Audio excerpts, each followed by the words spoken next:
The moment those two patrol cars rolled up my driveway, I didn't need to guess who had called them. There was my 16-year-old daughter Emma, frozen mid-step, her basketball bouncing slowly on the pavement. Behind our trimmed hedge, Karen Whitfield stood like a statue, arms crossed, smug smile in place, as if she'd just won some battle. But her victory vanished the instant Officer Martinez stepped out, recognized Emma, and gave a friendly wave. He reached for his radio and calmly reported, "False alarm. This is Captain Rodriguez's daughter." I had moved to Willowbrook Estates seeking tranquility and a safe environment for Emma after losing her mother. The gated community, with its tree-lined avenues and quiet atmosphere, felt ideal for starting over. For 3 years we lived peacefully in our home at the corner of Maple Court, following every HOA rule to the letter. Everything changed the moment Karen Whitfield took charge of the HOA. It began with something so trivial it felt like a joke. Emma had parked slightly crooked in our own driveway. Within minutes I saw Karen snapping pictures like she was collecting evidence at a crime scene. The next morning, a formal HOA violation was taped to our front door, complete with a printed photo and a warning about parking alignment regulations. From that moment on, we were under a microscope. Karen reported Emma's music for being disturbing at 3 p.m. on a Saturday. She flagged a suspicious gathering when Emma had 2 classmates over to study. She even tried to penalize us for leaves in the yard during fall, as if nature itself had violated community guidelines. With every absurd complaint, she waved the HOA rulebook like it was scripture. Things escalated once Emma started her junior year. Karen began timing her morning walks to line up perfectly with Emma leaving for school. She would stand at the edge of her lawn, watching her intently. Once, Emma greeted her with a polite smile and good morning, only to get a full lecture about respecting authority and addressing the HOA president properly.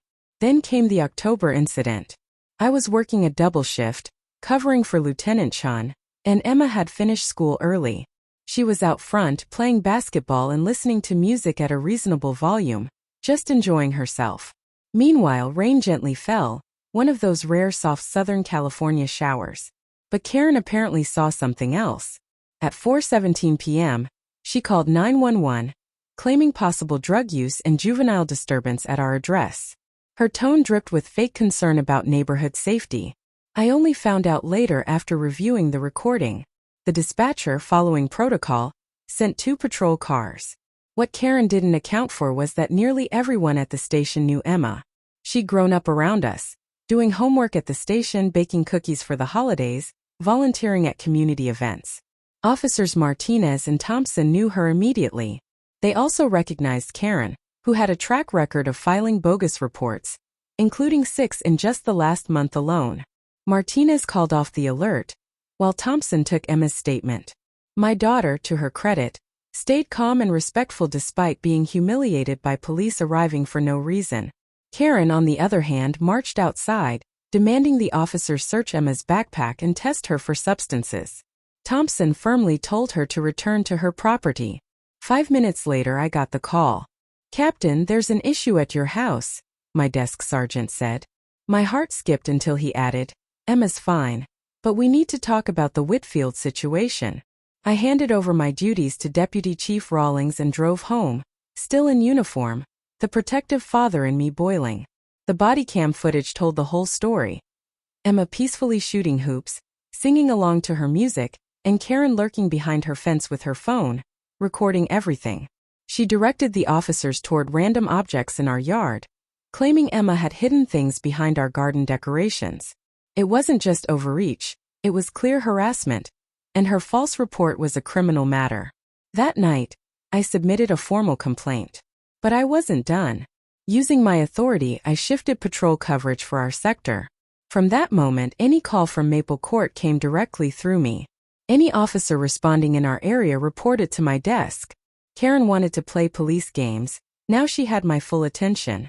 3 days later, the HOA board called an emergency meeting. They expected a simple neighbor dispute resolution. Karen showed up early, polished and prepared, her designer briefcase packed with printed photos and email threads. She walked in ready to present her case against the unruly teenager and the absentee father. Instead, she found the entire HOA board waiting.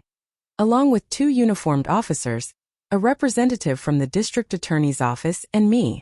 At the long conference table stacked with official documents, Richard Hoffman, who had succeeded Karen as HOA board president, looked visibly uneasy but resolute. "Mrs. Whitfield," he began, his voice firm, "we have some very serious issues to address." I laid out the facts one by one. 16 false 911 calls over the past 3 months, harassment of a teenage girl, and repeated misuse of emergency services. An assistant district attorney present at the meeting explained that each false report constituted a misdemeanor offense, punishable by fines of up to $1,000 and potential jail time. As the gravity of the situation hit her, Karen's confident expression faded. She attempted to spin the situation, painting herself as a concerned resident simply trying to protect the community. But her argument unraveled the moment Officer Martinez queued up body camera footage, clearly showing her ordering a search of my property while my daughter Emma, still in her school basketball uniform, stood on the lawn. Her credibility quickly disintegrated. Other board members came forward with their own grievances, stories of intimidation, abuse of authority, and aggressive behavior. The decision was swift and unanimous. Karen was stripped of all HOA powers and prohibited from filing any future complaints unless backed by 2 other homeowners. The district attorney's office handed her a citation for emergency service abuse, totaling $16,000 in fines.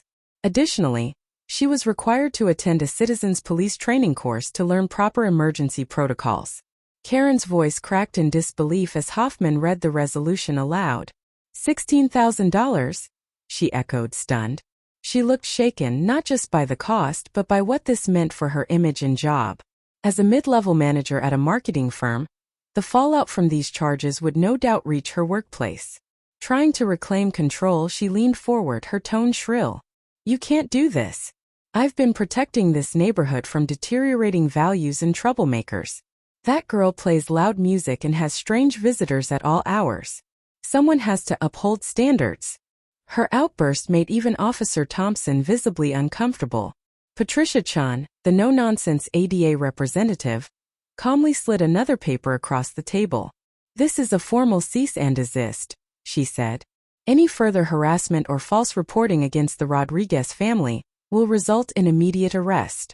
Continued violations could lead to 6 months in jail. Is that clear?" Karen's hand shook as she picked up the notice. "This is outrageous," she muttered, her voice losing its usual authority. "I pay $3,500 a year in HOA dues and volunteer my time. This is how I'm repaid." She scanned the room, but the board members met her gaze with cold silence. Hoffman cleared his throat again. "There's one more matter. We've reviewed your financial records from your time as president. There are concerning discrepancies in your use of the emergency fund. Roughly $12,000 is unaccounted for. A full audit is underway, and embezzlement charges may follow." Anger returned to her face in red patches. She shot to her feet so quickly that her chair screeched across the tile. "You won't find anything," she hissed. "I have receipts, security upgrades, private patrols, resident screenings." Her eyes locked on me with that last part. I remained composed, relying on 2 decades of experience to keep my expression unreadable. "Mrs. Whitfield," I said evenly, "those screenings you mentioned? Running unauthorized checks on law enforcement personnel and their families is a federal crime. I suggest you stop speaking and call a lawyer." The room went still. The only sound was the soft whir of the air conditioner. Karen opened her mouth to respond but said nothing, the reality of her situation dawning on her. I was just trying to ensure the neighborhood was safe," she stammered. As she bent to retrieve her fallen briefcase, its contents spilled across the floor. Neatly labeled folders, photo printouts, and notes. One of the scattered documents caught my attention. It was a photograph of Emma, clearly taken from a distance with a zoom lens. Others followed. Her walking to the bus stop, checking the mailbox, even one of her through our kitchen window. Each had timestamps written on the back. My stomach turned, but I kept my cool as I began collecting them. Ms. Chun signaled Officer Martinez, who stepped forward with handcuffs. "Mrs. Whitfield," he said calmly, "you're under arrest for stalking a minor and criminal harassment. You have the right to remain silent. Anything you say can and will be used against you in court." As the Miranda rights were read, Karen's legs gave out. She collapsed into her chair, unable to stand. In total, Chang continued, you face $28,000 in fines and restitution, and possible federal charges for stalking a child. You may also be required to register due to crimes committed against a minor. Your employer will be notified as mandated. Karen's once commanding posture had completely crumbled. Her hands trembled, her voice was gone, and her perfect composure was shattered in a way that no one in that room would forget.